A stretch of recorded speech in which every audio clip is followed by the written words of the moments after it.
and Joanna Kearns, who's in the television show Growing Pains, was produced in Los Angeles this winter under Patchett and Coffin Productions.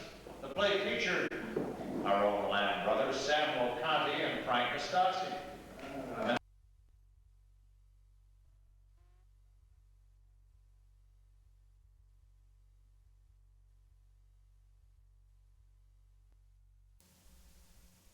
Can't name everybody directly. I would like to mention that From the play Old Friends was written by Martin Zuri, was produced by Dan Lauria, who plays the father in the television show Wonder Years, and Joanna Kearns, who's in the television show Growing Pains, was produced in Los Angeles this winter under Patchett and Coffin Productions. The play featured our own Lamb brothers, Samuel Conti and Frank Costazzi. And they're here with us tonight.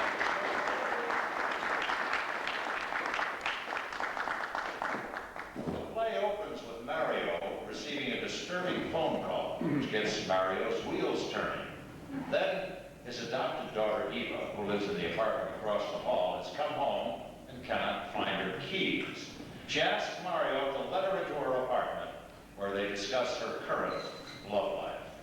Our scene tonight begins just as Mario is returning home from Eva's apartment, as his son Anthony is preparing for a date.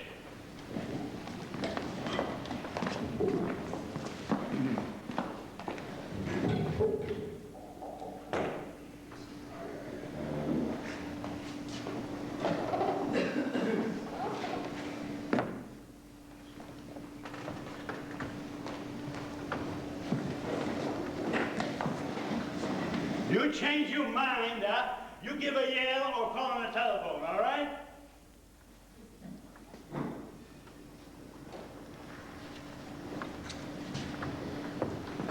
So big deal. You got a date tonight? No, I got a call tonight. You ever gonna give me a straight answer once in your life? You ever gonna give me a straight question once in my life?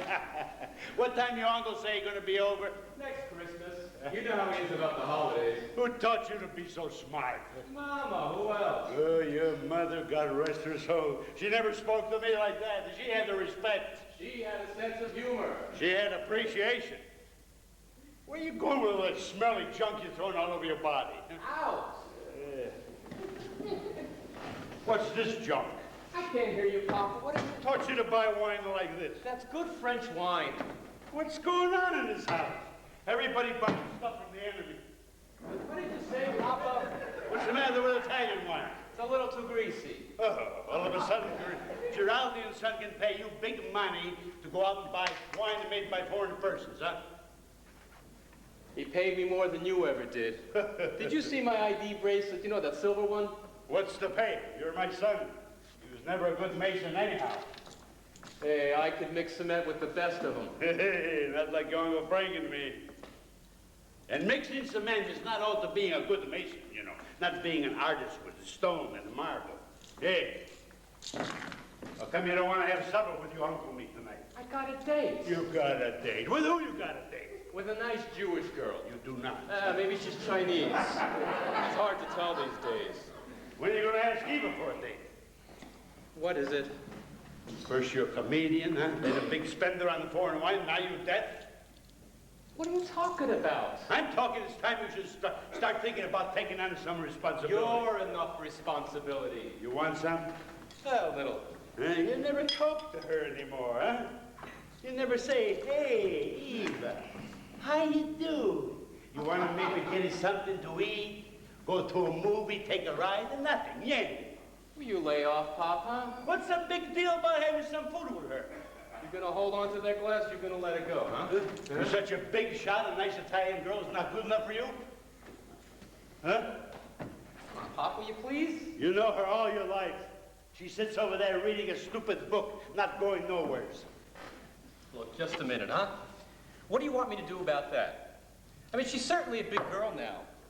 And I don't want to hear that same old tune, all right? She can take care of herself. She cannot. She needs somebody. Is that her idea or yours? You just don't realize it yet. Well, you ever think maybe she likes it the way things are? Huh? Maybe you ought to get to know her again, like you used to, huh? I know her already. She's like my sister, for Christ's sake. I mean, come on. You were talking dumb, Papa. She's not your sister. She's my good friend Paulie's daughter, God rest his soul. Well, I think you should go take a nap. Hey, do me a favor, huh? What?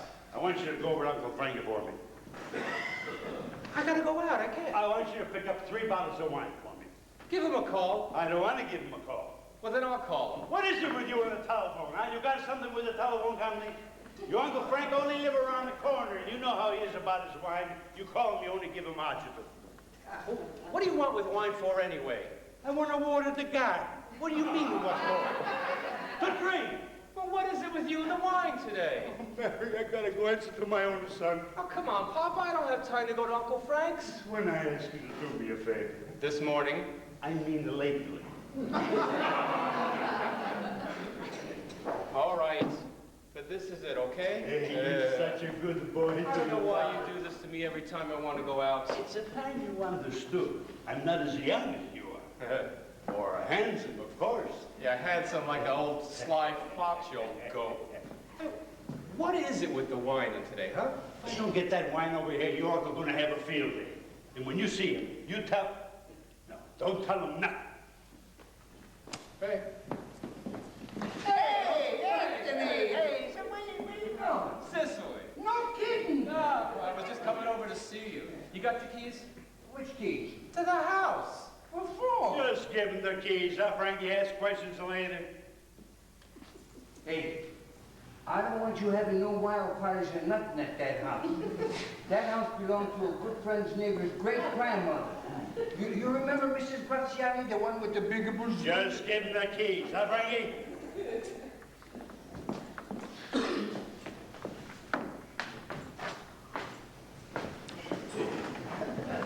What was that all about? Don't start with me, Frankie. What are you talking? Nothing. So? So? So what the kid went with the keys? You wanted to bake his old man a cake, and he needed a stove.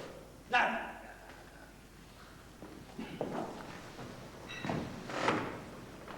So? So?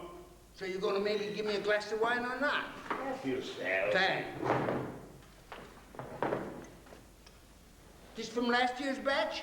Nah, that's a 6 months old stuff. What about last year's? What about We got any left? it? We finished that 2 months ago. No! Yeah. Oh.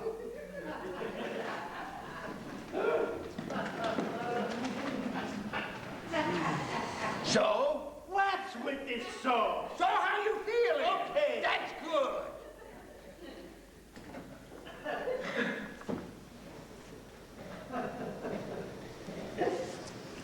So we gonna sit around here all day and look stupid at each other or what?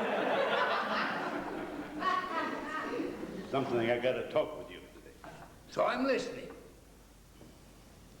So? You talking much with Anthony lately? No, not much. Just how you doing? Stuff like that. What? So? Don't you think it's time maybe Anthony should have been married by now? Should have been what? Married.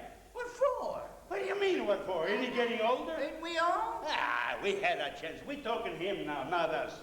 Well, he's just a kid yet. I mean, kids don't go around getting married nowadays till they're what? 30, 35. What are you talking about? I just got a call today from Lou Montalino on the telephone here. He tells me his son Johnny just got engaged to Maria Luisa Belladonna. You know Pete Belladona's oldest girl? Yeah, yeah. Johnny's what, 22? Maybe 23? You know what that means, Frankie? No. That means I'm the only father in the club whose kid is still walking around with his heads in the cloud. Every other father in the club has got their boy kids married off, settled, except you and me. That ain't all, Frankie. They talking now down at the club. What are you talking, Mario? We walk into the club and they say, "Hey, Mario, you boy Anthony there. He got maybe something wrong with him? He don't like girls or something like that, maybe?" Who says that? No, everybody. Well, who's everybody? Kids today got to learn how to take on a responsibility. Find out who they are way before the 35-year-old. Kids gotta fool around when they're kids. And there ain't nothing wrong with Anthony. Those guys down at the club are nothing but a bunch of old ladies. Kids gotta fool around. Why? We never fool around when we was kids. Nobody in Italy fooled around when we was kids. We ain't talking Italy. We're not talking Italy. We're talking this country now. And a marriage builds a character. Look at his sister Genevieve, married in that Chicago, huh? Married to a nice fella, a good dentist and all. You hate Genevieve's husband.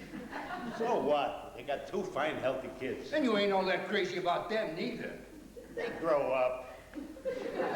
My daughter is a fine, healthy, happily married woman like she's supposed to be. Genevieve ain't Anthony.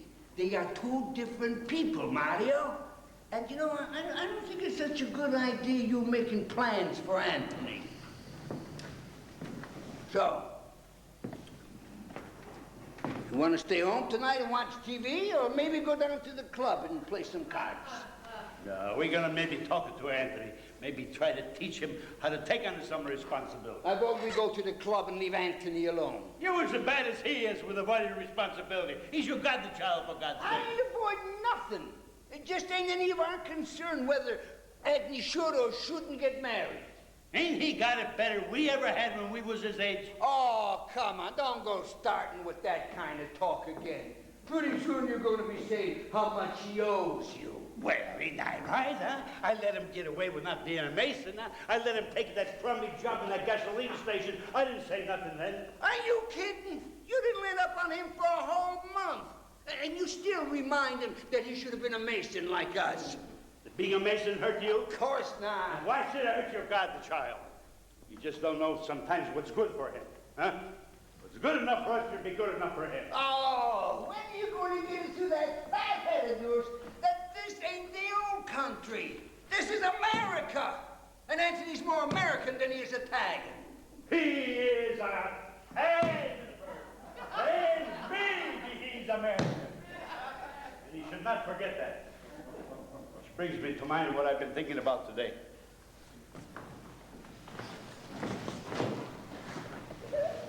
I want to ask you a very important question. What?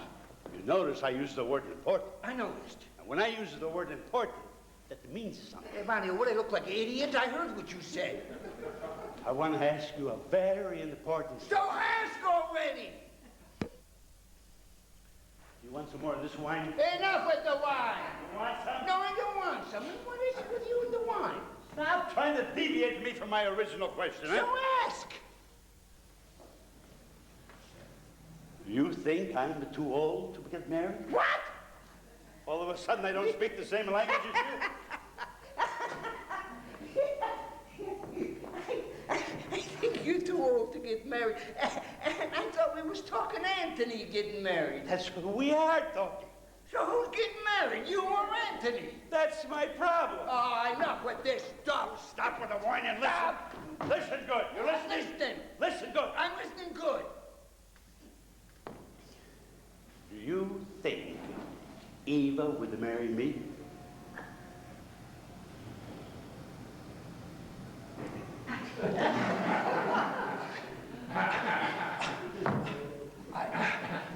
Well, do you or don't you? Listen, Mario, you talking stupid, for God's sake. What do you think she'd say if I asked her to marry me? Before or after she stops laughing? Will you be serious in your life? What are you talking serious? She's your daughter, for crying out loud. She's not my daughter. Well, she might as well be. You've been bringing her up all these years. Only since her parents, Mary Therese and Paulie died, God rest their souls. Oh, yeah. Yeah. How long ago was that, Mario? 20, 25 years ago? Yeah, you and Mary started maybe right after Evie was born. Yeah, you always took care of her family. Yeah. Yeah, ever since we come to this country, you know? And since when you and me and Paulie stepped off the boat. I want she should be taken care of, huh? Taken care of by us properly. Like her own kind, you know? What are you talking, Mario? You sound crazy. What's so crazy about her wanting she'd be married? All of a sudden, you looking to be a marriage broker or something? You looking to make a commission on matching persons up? Ma tu sei pazzo, and I'm going to the club. Will you wait? No, I don't wait for You're talking like a crazy old man, and I don't want no part of it. Take a nap. Things will look better when you get up. Will you stop trying to tell me what to do? Look who's talking. You don't even hear that mouth of yours. Oh, come on. Come on, Mario. Stop sulking like that. You always pull that hurt little kid act. You know you're talking crazy, Mario. Yeah. Maybe. You know, Frankie, I just don't know what to do about Eva. What's to do? You ready to listen now? If you're going to start with that marriage stuff, no. They should have been married years ago. Who? Anthony and Eva. They haven't found anybody to marry. Yeah, they have. Since when? Since they were born. I don't know what you're talking about, and I don't think you know either. I know what I'm talking about. What I'm talking about is they should have been married to each other. But there's one problem. They don't know that yet. You ready to listen now? Not to no craziness. It's not crazy. Sit down. We want Anthony should marry Eva, and we want that very bad because they were made for each other since they were born, right? Now, we want this because it's only right, but there's one small problem. They don't like each other because they don't get along. And they don't get along because they hide in their own true feelings. Then you and me got to show them their true feelings. You follow? No. Pay attention, huh? She loves Anthony. Like a brother. No, like a husband. I can feel it. You think they fight and don't get along because they don't like each other? Sounds right. Here. Here's your keys, Uncle Frank. Quick, think of something, huh? Don't ask questions. Think of something. I'm thinking. Ask him. Go where? Come on, bring a little help. I'm trying. Ask him to go. To Louis. To Louis. You want Anthony to go to Louis? Wait for what? Your uncle wants to ask you something. What is it, Uncle Frank? Go ahead, Frankie, ask. You know how your uncle is. You're going to have to drag out of him. Go ahead, Frankie, ask him. Come on, what is it, Uncle Frank? Why is he looking? What's wrong with him, Papa? Nothing, right, Frankie? you know, sometimes your Uncle Phil, we ask you something like we're putting you out. You don't put me out. But I gotta go. I know, but that's why he don't know how to ask. You can ask, Uncle Frank. Go ahead, Frank, yes. Your uncle wants you to go back to his house and check out the hot water heater. Check the what? The hot water heater is broken. Really? Isn't that what you just this very second said? Well, what do you want me to do about that? See what's wrong with it. I can't. Why? You can take care of it. Let your uncle down, huh? I gotta go out. No. You can't do that. You can't let your uncle take a shower in cold water. I'll look at it tomorrow. No, you can't. You take a shower in cold water, you can't do that. He needs a shower now. Later. We can use ours. He don't want to use arms. He's funny that way. It'll only take you a short time. Your date will wait. Give him back the keys, Frankie. No more. This is it. You understand? Thank you, Frankie, huh? Thanks. Yeah, you're such a good boy to your father. Frank's got a little naivety, too. How could you do that? Lie like that? Sometimes a drastic measure had to be taken. Forget it, huh? Now, when I ask Eva to marry me and Anthony's dead, he's going to get very upset. He'll see that somebody else could go to Eva and ask, and she couldn't say yes. Then where's it going to be? You follow? No. Pay attention. He'll see that somebody else could go to Eva and ask, and if that happens, she could always say okay. Yeah. Now, supposing the person who does the asking is a Protestant or something like that. How do you think she's going to take you asking such a stupid thing? She's going to call Bellevue. Not if you do your part right. Me? I ain't going to be no part of such a thing. No, it's not. Those two kids don't even like each other. They love each other. I can feel it. Huh? All they need is a chance to see that for themselves. Now, look, we sense things out, huh? You go over and talk to Eva. Me?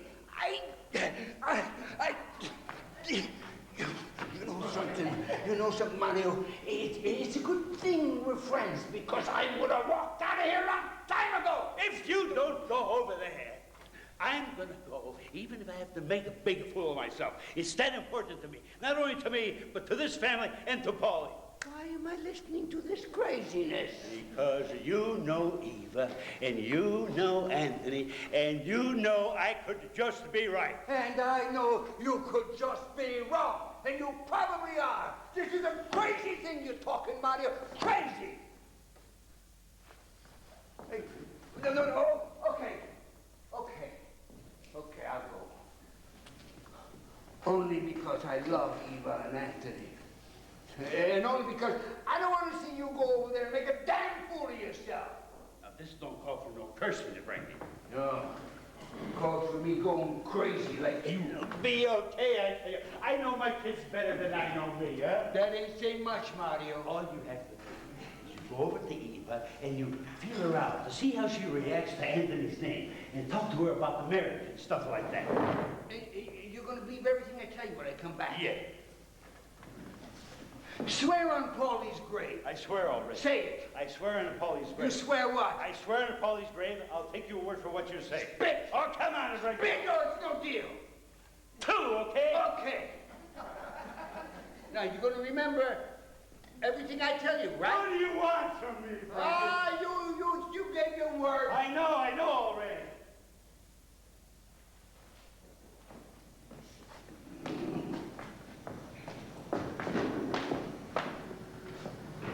What a stupid thing.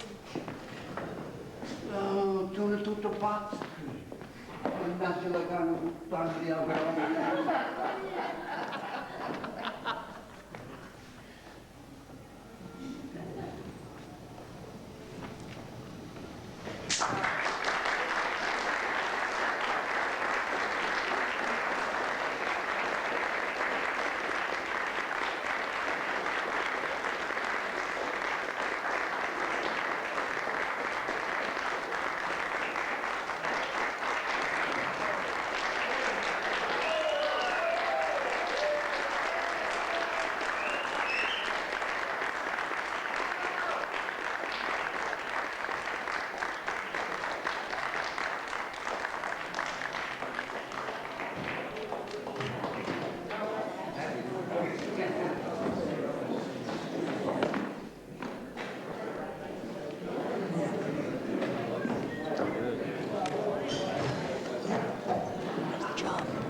There'll be a brief stage wait while we reset the scene for the next act. I've been told that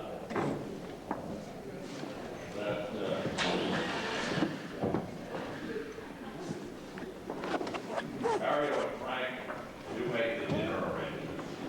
Eva and Anthony rekindle their old romance. All the characters get what they really want. Very involved. Introductions. Our shepherd emeritus is here, Tom Dillon.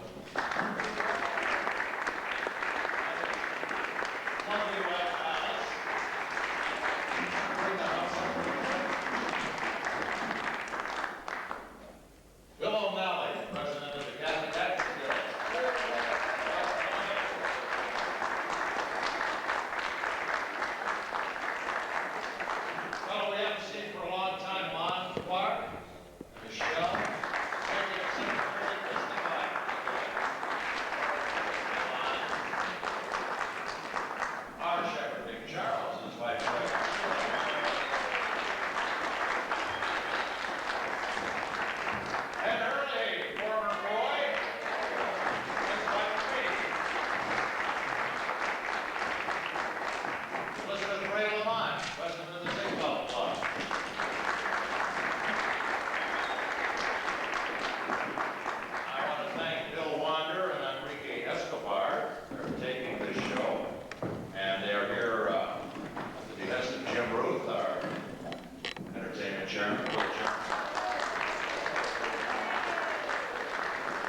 sort of set the scene for what you'll see and hear in the next few minutes, I've assembled a few notes about what was going on that year. Now, a lot of things were happening.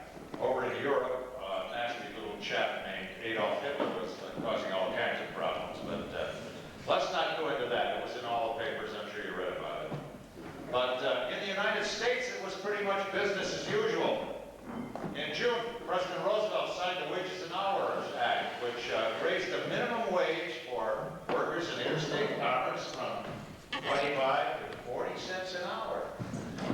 The good old days. Now, in Hollywood, the top moneymaker of the year was Walt Disney's Snow White and the Seven Dwarfs, a full-length color cartoon.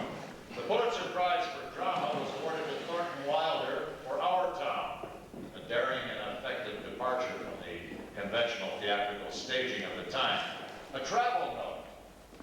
Unable to obtain a flight exit permit to Europe, Douglas Corrigan landed his plane in Dublin, claiming that he thought he'd been heading for California all along.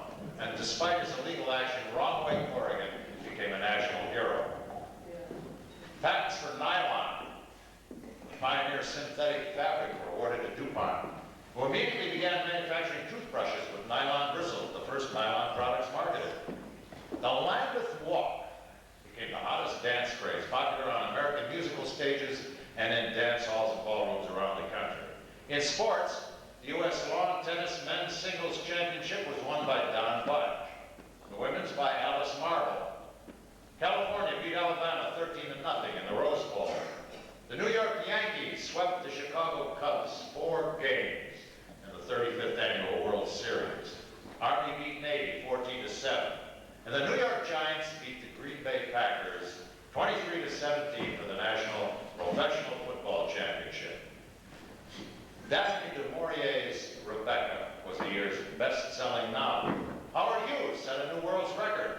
Flew around the world in 13 days, 19 hours, and 14 minutes. Orson Welles staged his radio play Invasion from Mars based on H.G. Wells' The War of the Worlds. It began as a Halloween joke and scared half the nation to death. And it was brilliant radio, and it panicked America. Now, you can't take it with you won the Academy Award for Best Picture. Oscars also went to Bette Davis for Best Actress. In Jezebel, Spencer Tracy, Best Actor in Boys Town. Faye Baker got the Supporting Actress Award for Jezebel. And Walter Brennan won Supporting Actor for Kentucky. George Bernard Shaw's screenplay of Pygmalion won the award. And Walt Disney, for the 7th consecutive year, won in the cartoon category for Ferdinand the Bull. And while all this was going on, where were the lambs in 1938? Well, they were happily and comfortably ensconced in their handsome quarters just a half a block off Broadway, 130 West 44th Street. A building designed by Stanford White. The bar and grill were furnished in dark wood and red leather. They served excellent food and drinks. There were 3 pool tables, a billiard table, and the tap room. There was a magnificent lounge on the 2nd floor, a card room on the lower level, and our very own theater on the 3rd and 4th floors. William Gaxton, a prominent Broadway actor of the day, was a shepherd, and Fred Waring was the boy. Corresponding secretary was Dr. M.S. Taylor, recording secretary Raymond Peck, and J.C. Cuppy was the treasurer. Now, among those who joined the Lambs in 1938 were Eddie Bracken, who is still active today. Gene Tunney, former heavyweight champion of the world. And the membership in 1938 included people like Irving Berlin, Edward G. Robinson, Charles Whittaker, Jay Johnston, Frank McHugh, Morton Downey Sr., Conrad Nagel, Bert Wheeler, Edgar Bergen, Elliot Nugent, Horace McMahon, William Paley, Leon Ames, Thomas Mitchell, Joe Smith of Smith and Dale, and many, many others. Yes, that's the way it was back in 1938, in the 64th year of the Lambs. And here we are tonight in our 116th year, with the Lambs spirit still intact, about to take a musical look at that year, 1938, as presented by one of our new young members, Spider Salva,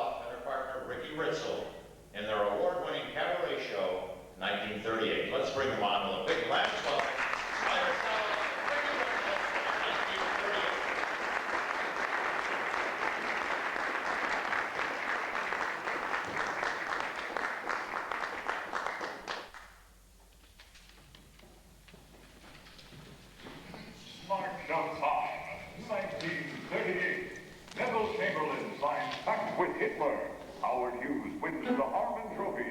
Hitler dismembers Czechoslovakia.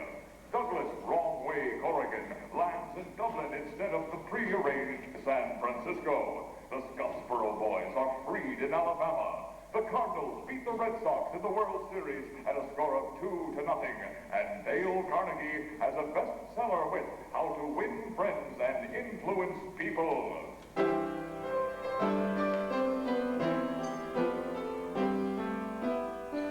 Back home, our girls are models of good behavior. They're taught they have to save their charms from the men. Back home, our girls are taught how to use discretion. Each day we have a lesson from 9 to 10. We're taught the why and wherefore, how and when. When you talk, don't talk, just sigh. Get coy, be shy. That's how to win friends and influence people. When you dance, forget your feet. Get coy, be sweet. That's how to win friends and influence people. Babes begin with big girls win with. But when you love and find you're caught, you'll give no thought to how to win friends and influence people. Your turn. You talk, don't talk, just sigh and cry and shy. How to win friends and influence people. When you dance, forget your feet. Get close, be sweet. How to win friends and influence people. Babes begin with big girls win with But when you love and find you're caught, you'll give no thought to how to win friends and influence people. Here we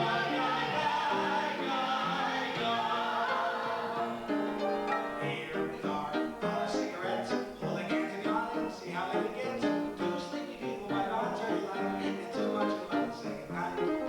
Here we are, in the cozy chair, picking on a wishbone from the crazy bear. Two sleepy people with not much to say and too much in love to break away. Do you remember the nights we used to linger in the hall? Father didn't like you at all. Do you remember the reason I remembered in the wall? So we're at this cozy desk, taking a piece of rest. Here we are, just about the same, dressed in little blue. Daisy little thing, Two sleepy people like love turn light and too much in love to say goodnight. Here we are, no news to miss.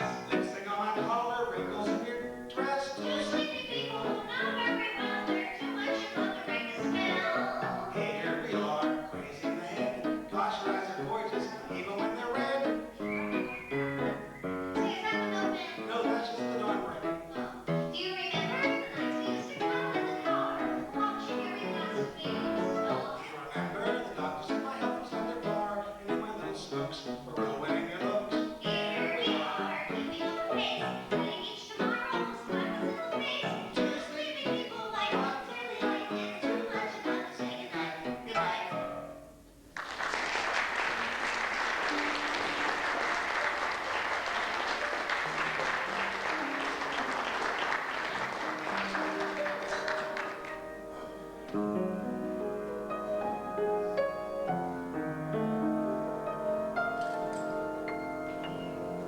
Go to my head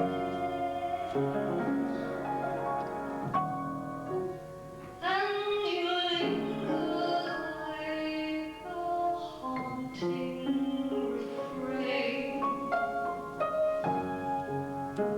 and I find you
Legitimate theater. Yes, hello, hello.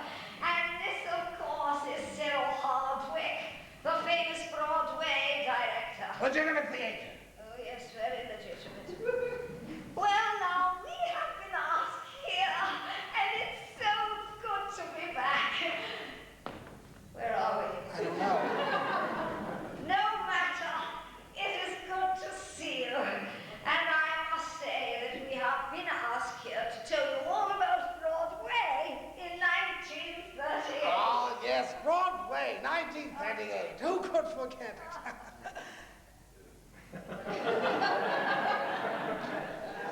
Oh, yes, well, now, we've been asked to tell you all about it.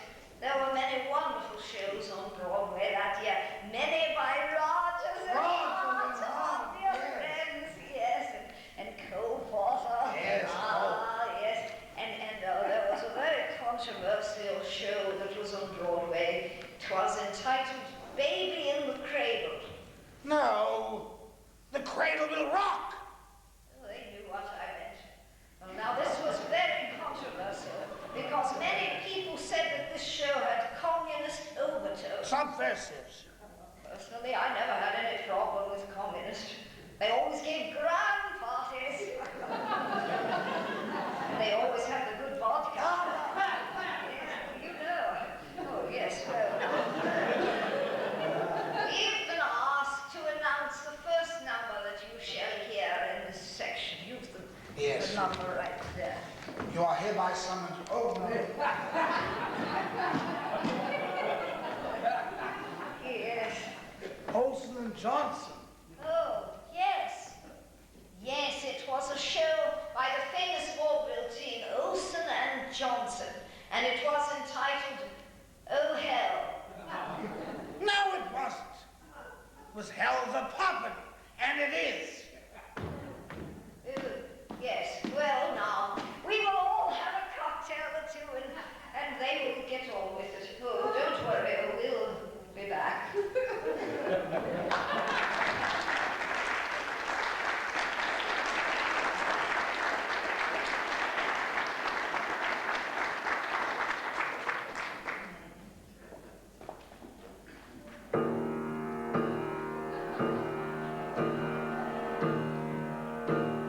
You may have heard of Schrader, but we're the band that came from Glasgow. You'd know him if you'd hear him sing. His voice the type, he can give him the pipe and then gently let the gas flow. does something to me. It goes right through me. When McGregor sings off key, he drives me crazy. He just can't hold a melody. You don't have to know a song to know he's off a note or two. But you ought to see him hold a note when the note belongs to you. What he does to Annie Laurie, I could lay me down indeed. Though the bagpipes blast around him, they can't even drown him when McGregor sings off key. Ooh.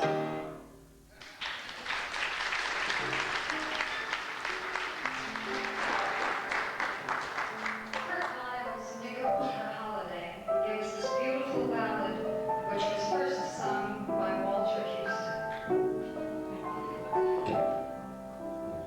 When I was a young man, courting the girls, I played my waiting game. If a maid refused me with tossing curls, I let the old earth take a couple of whirls. As time came around, she came my way.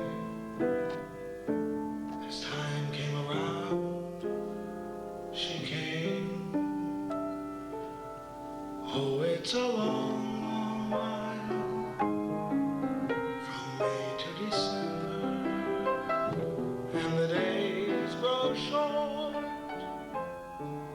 when you reach September, and the autumn weather turn the leaves to flame, and I haven't got time for the waiting game.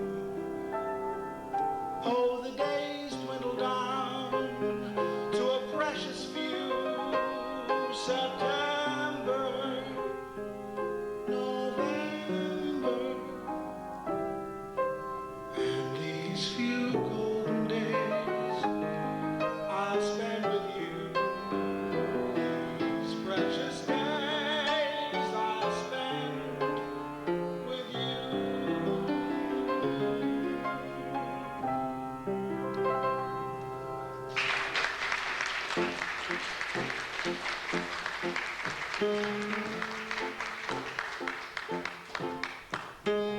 Cole Porter had 2 shows on Broadway that year. The second to open was called Leave It to Me. It starred Billy Gadsden, Victor Moore, and Sophie Tucker. But after opening night, there was one musical theater leisure band, Miss Mary Martin.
Crisco spray every room thoroughly. Walls, floors, ceilings, screens, doorways, everywhere a flying insect may alight. C-R-I-S-C-O. It's Crisco's Young Dr. Malone. Wait. And say, talking about enjoyment, have you tried a Philip Morris lately? Believe me, it's a great cigarette. The one cigarette that really gives you a clear, fresher, milder smoke. And you know something? Philip Morris is the one cigarette suggested by nose and throat doctors as definitely less irritating. So it's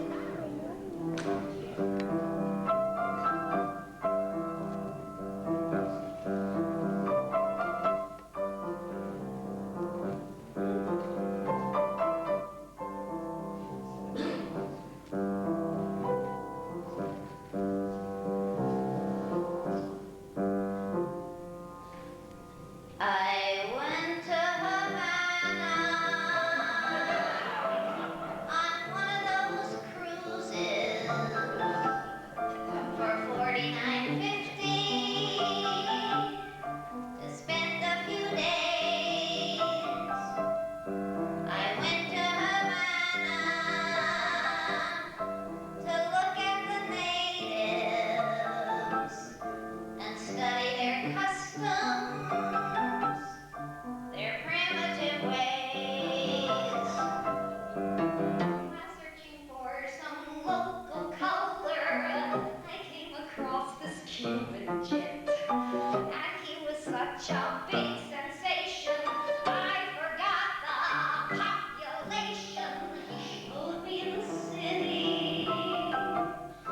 He taught me the customs. My trip to Havana was quite a success.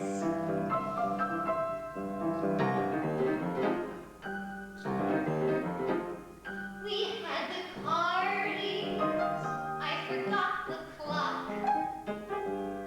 We were so tardy in returning to the dock. Though I delayed it, even dropped my shawl. The Cuban made it when they made the final call. Darn it all.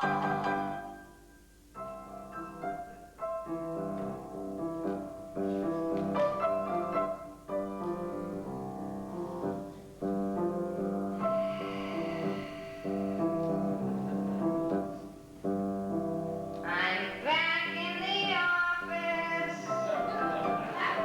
I'm punching the time clock. And you can bet my mind is not on my work. Instead of Bacardis, I'm ordering Bromos. Instead of the Cuban, I'm stuck with this jerk. The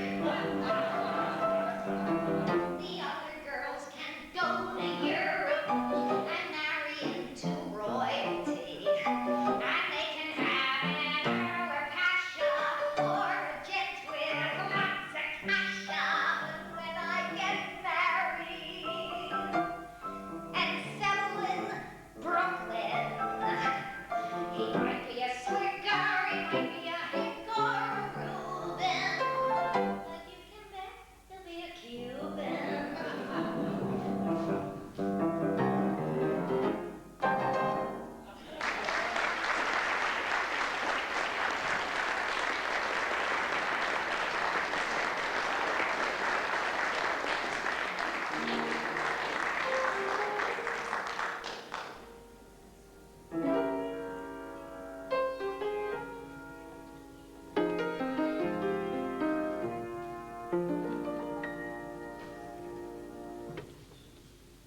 Does your mother realize the stork delivered quite a prize the day he dropped you on the family tree? Does your dad appreciate that you are merely super great? The greatest hit of any century. If not, then sing them both to me.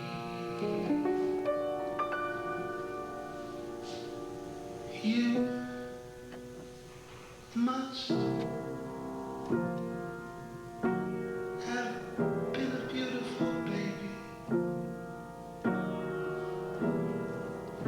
You must have been a beautiful child. I'll bet when you were starting to go to kindergarten, you drove the little boys wild. And when it came to winning blue ribbons, I'll bet you showed the other kids how. I can see the jealous eyes as they handed you the prize. I'll bet you took the cutest smile. You must have been a beautiful baby. 'Cause baby, look at you now. You must have been a beautiful baby. You must have been a beautiful child. I'll bet when you started to go to kindergarten, you drove the little boys wild. And when it came to winning blue ribbons, I bet you showed the other kids how. I can see in your eyes as they handed you the prize. I bet you took the cutest smile. You must have been a beautiful baby. 'Cause baby,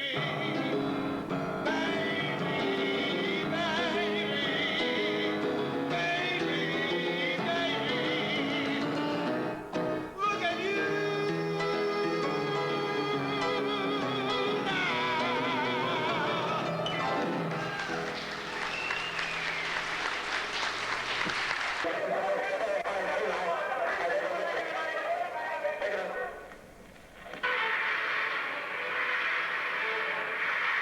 Well, it was. The stars of our Joe, George Burns and Gracie Allen.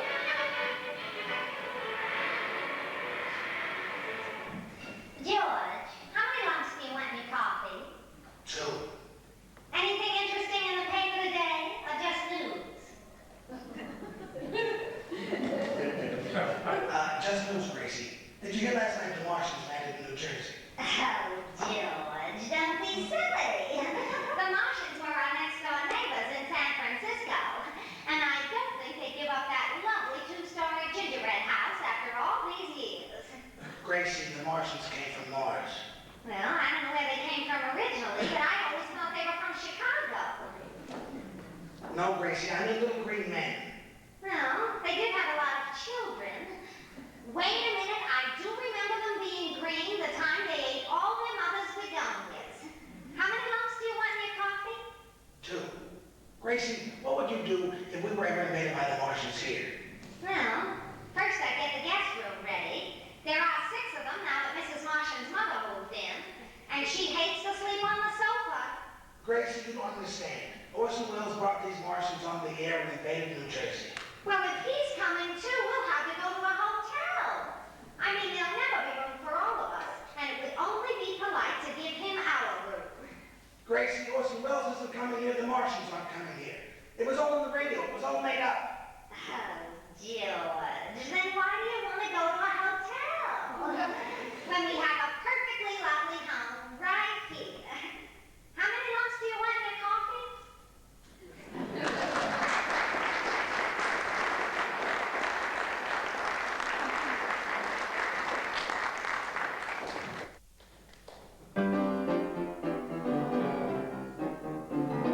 Two, two, tasky, little run, yellow basket, a water basket.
There's not a single doubt.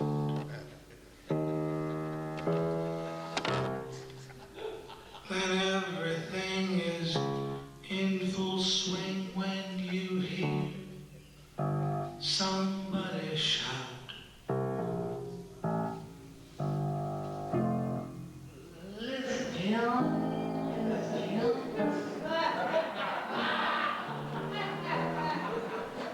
It's a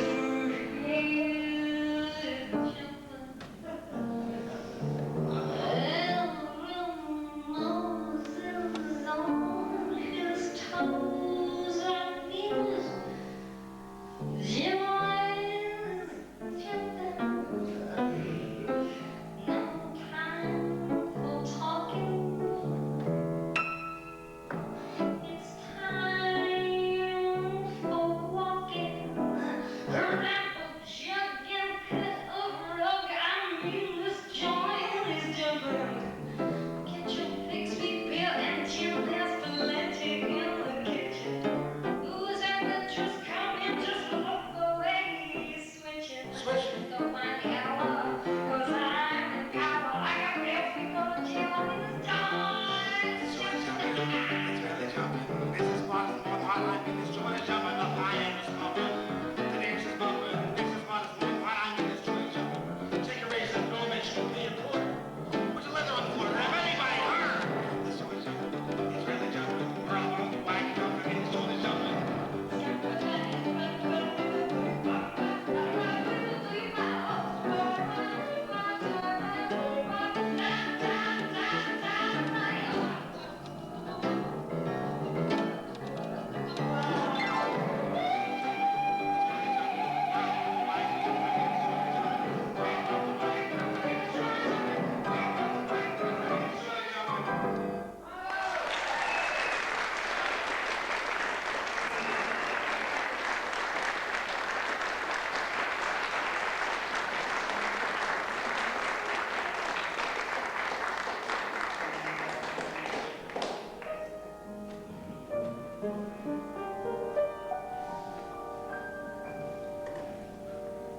Once there was a thing called spring,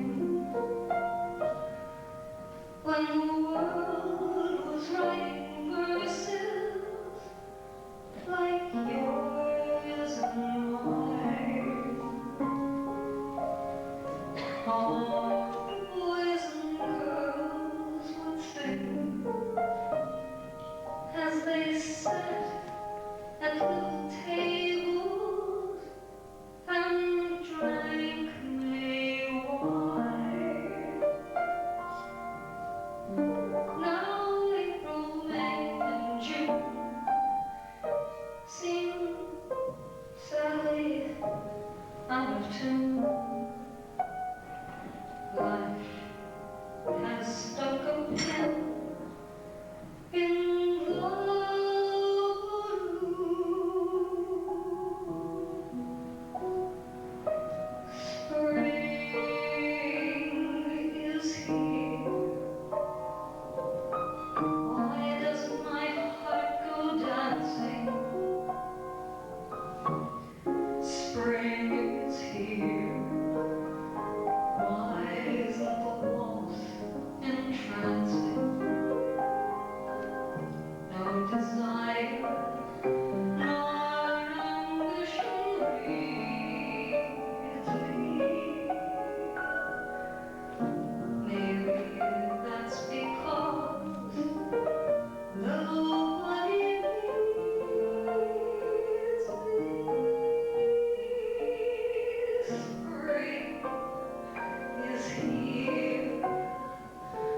Why doesn't the breeze delight me?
What's the matter? There were no dressers. What do you think? I never had to do this myself before. No, unions, IOTC.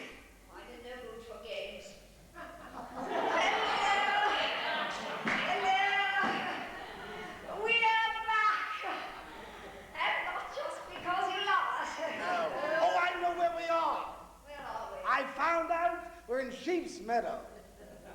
We are not in Sheep's Meadow. I understand this evening we are performing for a very famous theatrical organization. In Sheep's Meadow? No, they are called the Hams. I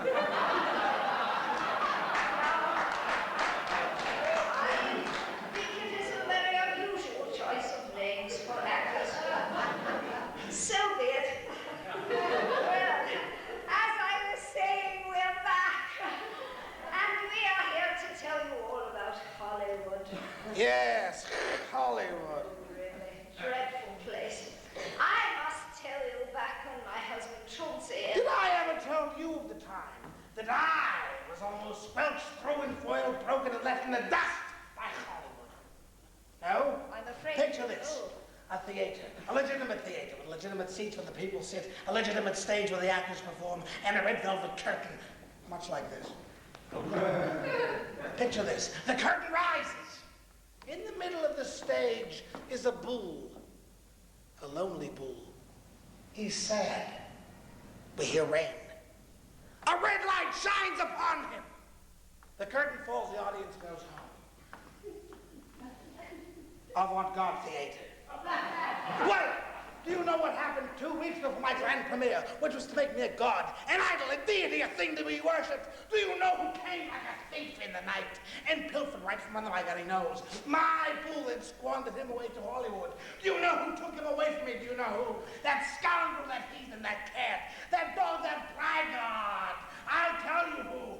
Walt Disney, that's who, took my fool away to make a film, Ferdinand the Bull, a celluloid film, celluloid pack, and took him to Hollywood, left me in the dust to rise like the phoenix, and he left me, and he was a cartoon.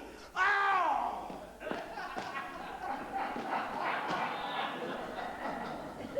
Somebody get me a cocktail. Oh, yes.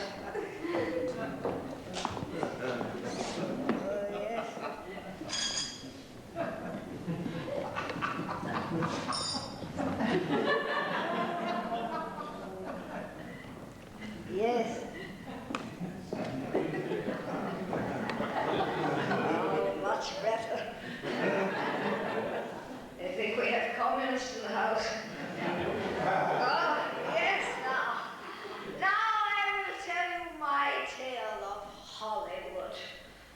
Back in 1938, of course, there was a lovely movie entitled Garden of the Moon, in which I was the leading role. Needless to say, I did not get the part. But you probably haven't heard of it since, have you? Well, no matter.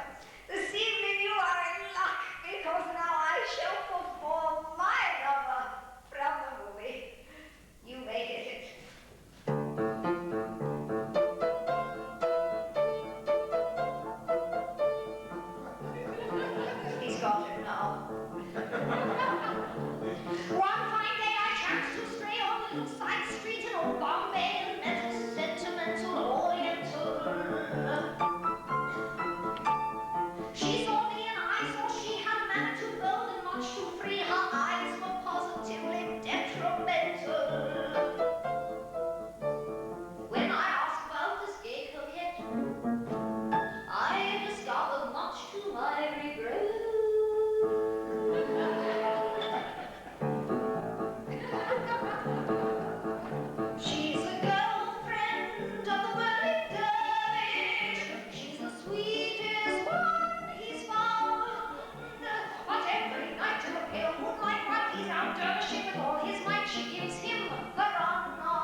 it. But I couldn't possibly do another. I must go now, but remember, no autographs. You may photograph if you like.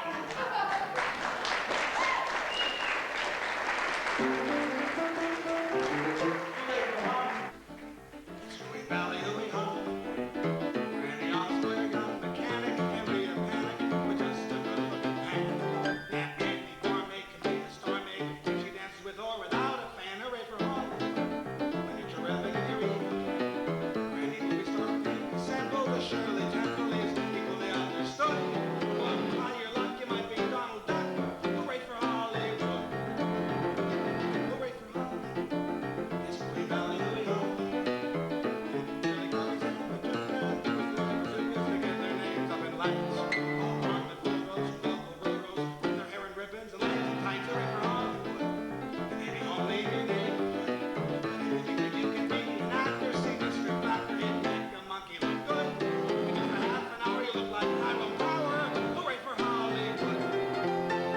Hooray for Hollywood, like Billy Supercody in Hollywood, where anyone at all from Guy Lombardo to Greta Garbo is equally understood.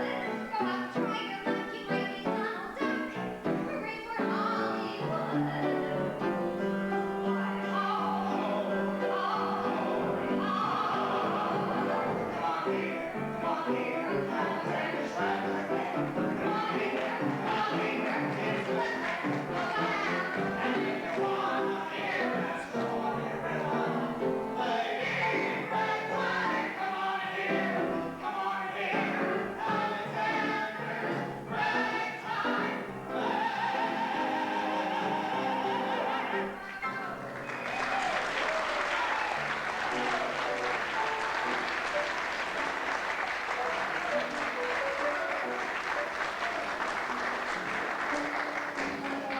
Little Tale of Hollywood.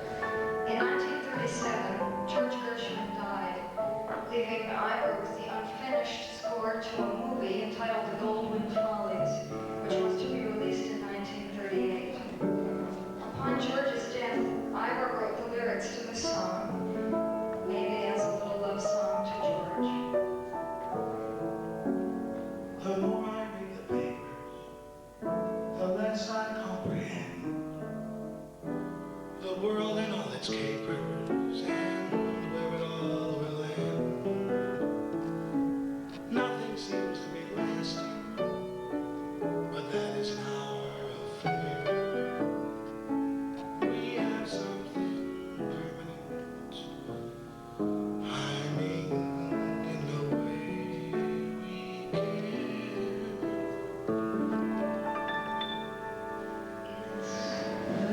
Very clear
like to give you one more little thank you. Thanks.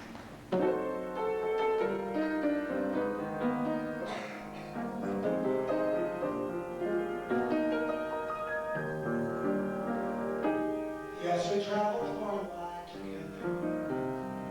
Did we travel too fast? Now I reminisce and wonder whether any good things ever last. But that, my dear, is past. Thanks for the memory of candlelight and wine, castles on the Rhine, the Parthenon and moments on the Hudson River line. How lovely it was. Thanks for the memory of rainy afternoons, swingy Harlem tunes, road trips and burning lips, burning toast and prunes. How lovely it was. Many's the time that we faced it. And many's the time that we fasted. Oh well, it was swell while it lasted. We did have fun and no harm done. And thanks for the memory of sunburns at the shore, nights in Singapore. You might have been a headache, but you never were a bore. So thank you so much. Thanks for the memory of sentimental verse, nothing in my purse. And chuckles when the preacher said, for better or for worse. How lovely it was.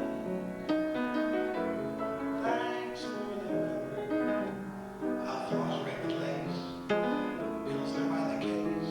The way I jumped the day you jumped my running on the haze. I couldn't help it. How lovely it was.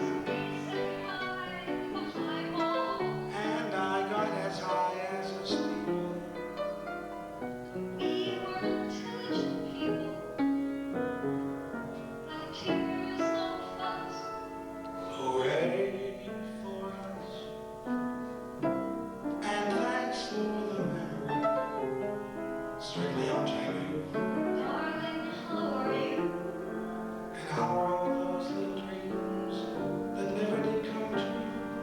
Awfully glad I met you. Cheering on to and thank you. No, thank you. No, thank you. So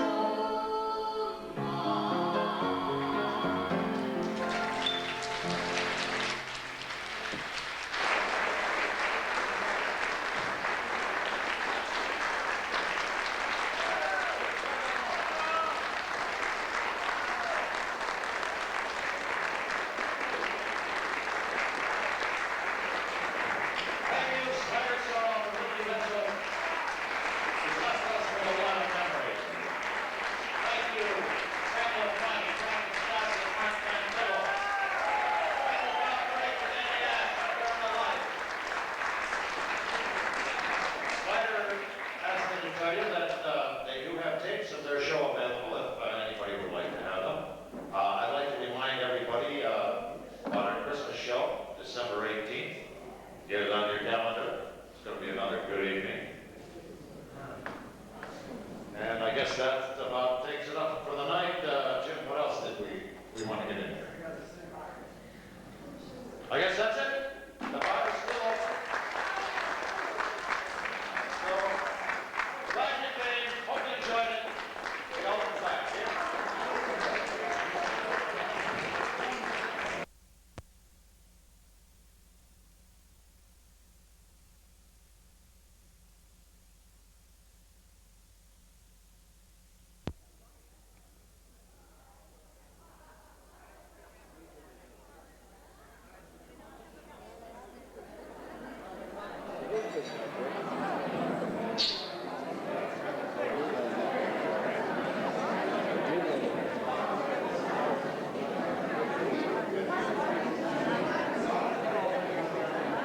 Wonderful. Grab this.